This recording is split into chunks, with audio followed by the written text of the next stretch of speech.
Good morning. എല്ലാവർക്കും നമസ്കാരം. കട്ടൻ ചായ 64ലേക്ക് സ്വാഗതം. ഇന്നത്തെ സന്തോഷ വാർത്ത, നമ്മുടെ സബ്സ്ക്രൈബേഴ്സ് 1667 പേരായി. ഇന്ന് നമ്മൾ ചായ ഉണ്ടാക്കുമ്പം അതിനകത്ത് സ്വല്പം കറുവാപ്പട്ടയും ഏലക്കായും കൂടെ ഇടാൻ തീരുമാനിച്ചു. അത് ഞാൻ അരിഞ്ഞ് റെഡിയാക്കി വെച്ചിരിക്കുന്നു. അപ്പോൾ അതേപോലെ നമ്മൾ ഒരു ഗ്ലാസ് വെള്ളം ചൂടാക്കി എടുക്കുന്നു, തിളപ്പിച്ചെടുക്കണം. അപ്പോൾ തിളപ്പിക്കുന്നതിന് മുമ്പ് ഈ വെള്ളം വയ്ക്കുന്നതോടുകൂടി തന്നെ ഈ കറുവാപ്പട്ടയൊക്കെ നമ്മൾ അങ്ങോട്ട് ആ പാത്രത്തിലേക്ക് ഇടുകയാണ്. നേരത്തെ തന്നെ അരിഞ്ഞ് റെഡിയാക്കി വെച്ചിരിക്കുന്നതാണ്. പൊടിക്കാനുള്ള സംവിധാനം ഇല്ലാത്തതുകൊണ്ട് അരിഞ്ഞാണ് എടുക്കുന്നത്. ഒരു പൊടിക്കുന്ന സാധനം മേടിക്കണമെന്ന് വിചാരിക്കുന്നു. ഈ വെള്ളം ചൂടാക്കി എടുക്കുക, കുഴപ്പമില്ല. വെള്ളം ചൂടാക്കുന്നതോടുകൂടി തിളയ്ക്കുന്നതോടുകൂടി ആ കറുവാപ്പട്ടയുടെ സത്തൊക്കെ അതിലേക്ക് ഇറക്കും. നമ്മൾ ഉപയോഗിക്കുന്ന ചായയുടെ ഇലയുടെ പടമാണിപ്പോൾ കണ്ടത്.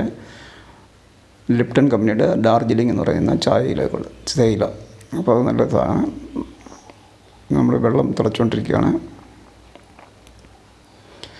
വെള്ളം തിളച്ച് കഴിഞ്ഞാൽ നമ്മളതിൻ്റെ സ്വിച്ച് ഓഫ് ചെയ്യണം. പക്ഷേ അതിപ്പം വെള്ളം തിളയ്ക്കാൻ സ്വല്പ സമയം എടുക്കുന്നുണ്ട്. കുറച്ച് കൂടുതൽ സമയം ഞാൻ വീഡിയോ ഷൂട്ട് ചെയ്തുകൊണ്ടാണ് അതിൻ്റെ ദൈർഘ്യം കൂടുതൽ തോന്നിക്കുന്നത്. വെള്ളം ഇതാ തിളച്ചുകൊണ്ടിരിക്കുന്നു. നമ്മുടെ ആ ഏലക്കാടിയൊക്കെ സത്തൊന്ന് ഇറങ്ങണമെങ്കിൽ സ്വല്പം നേരം നമ്മൾ കൂടുതൽ തിളപ്പിക്കണമല്ലോ. അപ്പോൾ അത് റെഡിയായി സ്വിച്ച് ഓഫ് ചെയ്തിരിക്കുന്നു. അതുകൊണ്ട് തിളയ്ക്കുന്നത് നിന്നു. ഇനി നമ്മൾ ആ ചായയുടെ ഇല, ആ തേയില നമ്മളതിലേക്ക് ഇടുന്നു. അര സ്പൂൺ തേയില ഇടുന്നു. അത് നമ്മൾ ഗ്ലാസ്സിലേക്ക് പകരുന്നു. ഇന്ന് ഒരു പ്രത്യേക സംഭവം ഉണ്ടായത്. അത് ഗ്ലാസ്സിലേക്ക് പകരാനായിട്ട് സ്വല്പം താമസിച്ച് പോയി. അതുകൊണ്ട് അതിൻ്റെ കടുപ്പം നല്ല കടുപ്പമായിട്ടുണ്ട്. അതായത് ഇത് ഇരിക്കും തോറും കടുപ്പം കൂടുന്നതാണ്. അതുകൊണ്ടാണ് ഞാൻ ഫിൽറ്റർ ചെയ്യാത്തത്. ഫിൽറ്റർ ചെയ്ത് അതിൻ്റെ കടുപ്പത്തിൻ്റെ അത് സെയിം ആയിട്ടിരിക്കും എപ്പോഴും. ഇപ്പോൾ ഇത് നമ്മൾ ടേബിളിൽ കൊണ്ടുവച്ചപ്പം കുറച്ച് സമയം വൈകിയായിരുന്നു. അപ്പോൾ അതിൻ്റെ കടുപ്പം കൂടിയിട്ടുണ്ട്. എങ്കിലും ഇന്നത് കടുപ്പം ഞാനത് ലാസ്റ്റാണ് ഇത് കുടിക്കുന്നത്. അതായത് നമ്മൾ പ്രാർത്ഥനയും വീഡിയോ ഷൂട്ടിങ്ങും എല്ലാം കഴിഞ്ഞിട്ടാണ് ഇത് കുടിക്കുന്നത്. അപ്പം നല്ല സ്ട്രോങ് ആയിട്ട് തന്നെയാണ് ഇന്ന് കുടിക്കുന്നത്. ഇന്ന് അത് സ്വല്പം കൂടുതൽ സമയം നമ്മൾ ആയെന്ന് മാത്രമേ ഉള്ളൂ. അപ്പോൾ നമ്മൾ വചനം വായിക്കുന്നതിന് വേണ്ടിയിട്ട് ബൈബിൾ വളരെ ആദരവോട് കൂടി എടുത്ത് മേശപ്പുറത്തുകൊണ്ട് വെച്ചു.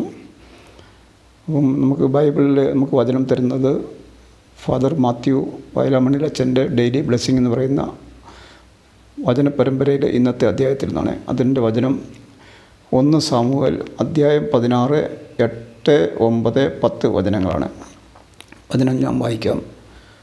1 സാമുവേൽ അധ്യായം 16, 8. ജസ്സെ അബിനാദാബിനെ സാമുവേലിൻ്റെ മുൻപിൽ വരുത്തി. ഇവനെയും കർത്താവ് തിരഞ്ഞെടുത്തിട്ടില്ല എന്ന് സാമുവേൽ പറഞ്ഞു. 9. പിന്നെ ജസ്സെ ഷമ്മായെ വരുത്തി. കർത്താവ് തിരഞ്ഞെടുത്തവനല്ല ഇവനും എന്ന് അവൻ പറഞ്ഞു. 10. ജസ്സെ തൻ്റെ 7 പുത്രന്മാരെ സാമുവേലിൻ്റെ മുൻപിൽ കൊണ്ടുവന്നു. അവൻ ജസ്സയോട് പറഞ്ഞു, ഇവരെ ആരെയും കർത്താവ് തിരഞ്ഞെടുത്തിട്ടില്ല. വചനം ഇവിടെ തീരുന്നു.